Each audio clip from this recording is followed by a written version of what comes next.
विधिमंडळातला पक्ष किंवा विधिमंडळातला गट आमदारांचा फुटला म्हणून मूळ पक्ष फुटला आणि मूळ पक्षात फूट पडली असं मानता येत नाही. हे त्यांनी मुख्य न्यायाधीशांच्या अध्यक्षतेखालच्या खंडपीठाला पटवून देण्याचा पूर्ण प्रयत्न केला. मी काल दिवसभर ह्या सुप्रीम कोर्टामध्ये होतो आपल्या, मीही ऐकत होतो, मीही न्यायालयाच्या समोर म्हणजे त्या घटनापीठासमोर मी उभा होतो ऐकत. अनेक शंका ज्या होत्या न्यायालयाच्या मनात, सुप्रीम कोर्टाच्या मनात, त्याचं निरसन त्यांनी आमच्या वकिलांकडून करून घेतलं. अशा प्रकारे एका चिन्हावर निवडून आलेले लोक कोणत्याही कायद्याचं, संविधानाचं, 10th शेड्यूलचं बंधन न पाळता दुसऱ्या पक्षात जाऊन सत्तेत घुसू लागले तर या देशातली लोकशाही आणि संविधानाला कोणताही अर्थ राहणार नाही. आणि म्हणून न्यायालयानं आता पुढाकार घेऊन यांच्यावर कायद्याची बंधनं टाकायला पाहिजे. शिवसेना हा पक्ष अजिबात फुटलेला नाही. उद्धव ठाकरे यांच्या नेतृत्वात विधिमंडळ पक्षात नक्कीच फूट पडली, काही अमिषापोटी, काही लोभापोटी.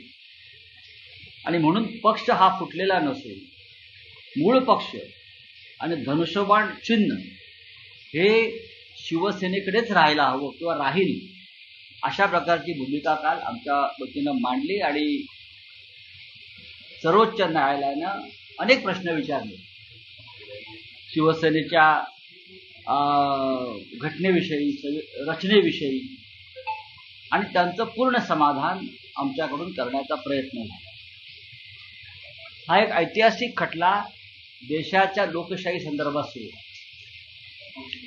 देशातल्या संविधानाविषयी सुरू आहे याची जाणीव सुद्धा सर्वोच्च न्यायालय आहे. हे काल मी त्यांच्याकडे पाहत असताना किंवा त्यांचं निरीक्षण करताना मला जाणवलं की आपल्या पुढे या देशातला एक ऐतिहासिक खटला सुरू आहे. या खटल्यातल्या निर्णयामुळे देशातल्या लोकशाहीवर दूरगामी परिणाम होणार, हे सुद्धा मुख्य न्यायाधीश न्यायमूर्ती सूर्यकांत आणि त्यांचे जे 2 सहकारी होते, न्यायमूर्ती मोहना आणि न्यायमूर्ती बागची, यांच्या लक्षात आले. त्याच्यामुळे आम्ही निश्चिंत आहोत. कायदा त्याचं काम करेल, संविधान काम करेल. आम्ही ज्याने बेईमानी केली, ज्याने घटनेशी द्रोह केला, त्यांना कायद्याच्याच माध्यमातून संपवू याचा आम्हाला पूर्ण विश्वास आहे. माझी आजची माहिती अशी आहे की समोरच्या बाजूला चलबिचल सुरू झाली आणि भारतीय जनता पक्षामध्ये मर्ज व्हायचं की जो एक लहान पक्ष त्याने आपल्यामध्ये घेतलेला अलीकडच्या काळामध्ये प्रहार, मला वाटतं त्यांच्यामध्ये मर्ज व्हायचं TMC प्रमाणे. या संदर्भात त्यांच्याकडे खल सुरू आहे. आता लवकरच उत्तरी गटाचे नेते हे दिल्लीला येतील आणि त्यांच्या पक्षाचे प्रमुख अमित शहा यांच्याशी चर्चा करतील. पण जर संविधान मान्य केलं आणि निवडणूक आयोगाने दिलेला चुकीचा निर्णय, दबावाखाली दिलेला निर्णय सर्वोच्च न्यायालयाने फेटाळून लावला तर महाराष्ट्राच्या जनतेचा आणि या देशातील लोकशाहीचा मोठा विजय असेल. सर, काल बोलताना कपिल सिब्बल यांच्याकडनं हाही मुद्दा उपस्थित केला गेला की ज्या पद्धतीनं पक्ष फोडला हा प्री प्लॅन वाटतो. नक्की. ज्या पद्धतीने ती सुरतला गेले, तिथं एका हॉटेलमध्ये राहिले, नंतर गुवाहाटीची ट्रिप आणि भाजपनं केलेली त्यांना पुरवलेली रसद, हा मुद्दा सिब्बल यांची वारंवार उत्तरी गटाचे नेते शिंदे हे वारंवार सांगत होते आमच्या मागे महाशक्ती आहे. त्याचा त्याने उल्लेख केला, आमच्या मागे महाशक्ती आहे, त्याच्यामुळे आमचं कोणी वाकडं करू शकणार नाही. हे सुद्धा न्यायालयाच्या रेकॉर्डवरती आलेलं आहे. एकाच वेळेला सगळे सुरतला जाणं, सुरतवरून गुवाहाटीला जाणं, तिथून गोव्याला येणं हा योगायोग नाही. हे सुद्धा सन्माननीय कपिल सिब्बल यांनी न्यायालयाच्या निदर्शनास आणून दिलेलं आहे. तर 2013 आणि 2018ला उद्धव ठाकरे यांची नियुक्ती झाली. त्यापैकी एक नियुक्ती अयोग्य आहे असं इलेक्शन कमिशनचं म्हणणं होतं. त्यावरती कपिल सिब्बल यांनी सांगितलं की 2014ला नेतृत्वात उद्धव ठाकरेंच्या निवडणुका झाल्या, 2019लाही झाल्या, शेवटचे निवडून आलेले लोक निवडून 2014-2019च्या निवडणुका या उद्धव ठाकरे यांच्या नेतृत्वाखालीच झाल्या आणि त्या नेतृत्वाखाली झालेल्या सरकारमध्ये सुद्धा हा फुटीरगट सामील होता. त्याच्यामुळे ही आयडिओलॉजिकल किंवा वैचारिक फूट आहे असं मानता येणार. 2014 साली आम्ही स्वतंत्रपणे लढून भारतीय जनता पक्षाबरोबर युती झाली. तेव्हा कुठे गेला होता यांचा वैचारिक लढा? अशा अनेक गोष्टी रेकॉर्डवरती आल्या.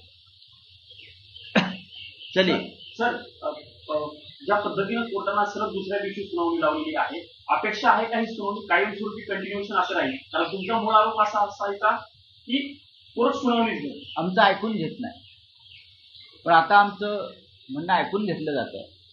काल कपिल सिब्बल यांना 2.5 तासाचा वेळ कोर्टाने दिला. कोर्ट उठेपर्यंत 4:30 वाजेपर्यंत कोर्टानं 2:30 वाजल्यापासून पुढला सगळा काळ हा आमचं म्हणणं ऐकून घेतलं. आजही 2 नंतर सुनावणी पुढे होणार आहे. आज बहुतेक कपिल सिब्बल यांचं म्हणणं संपेल, मग त्यांच्या वकिलांना संधी दिली जाईल आणि मला असं वाटतं की आता निर्णय अपेक्षित आहे. सर, रवींद्र धंगेकर जे आता एकनाथ शिंदे यांच्या पक्षामध्ये गेलेले आहेत, पूर्वी काँग्रेसचे नेते होते, त्यांनी म्हटलेलं आहे की भाजप सत्तेमध्ये जे आलेले आहेत ते एकनाथ शिंदेच्या लाडक्या बहिणी भेटली. मला माहित नाही ती कोणामुळे आली, पण प्रचंड भ्रष्टाचार या निवडणुकीत झालेला आहे आणि बहिणींना 1.5-1.5 रुपये देऊन मतं विकत घेतली आणि त्यातील 92 लाख बहिणी या अपात्र ठरल्या.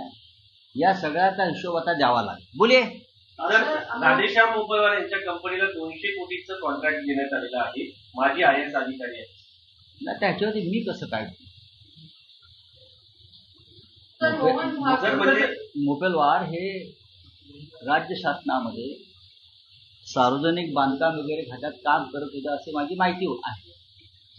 हे समृद्धी महामार्ग किंवा शक्तीपीठ या दोन्ही मार्गांना खरं म्हणजे त्यांचं नाव द्यायला पाहिजे. ते मोपलवार आहे, अशी परिस्थिती. पण जेव्हा अधिकारी सरकारमध्ये काम करतात त्याच्यानंतर एवढ्या मोठ्या प्रमाणात नंतर राज्यसभा मिळतात. हो, पण राज्याच्या मुख्यमंत्र्यांना ह्याच्यावरती उत्तर द्यावं लागेल.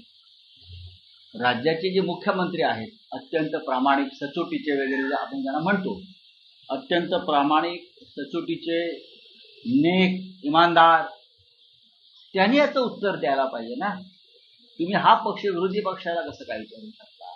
जर अशा प्रकारे तुम्हाला काही चुकीचं वाटत असेल तर कधीतरी हा प्रश्न सरकारच्या लोकांना विचारावा लागेल, डेप्युटी CMना विचारावा लागेल, राज्याच्या मुख्यमंत्र्यांना विचारावं लागेल, राज्यपालांना विचारावं लागेल.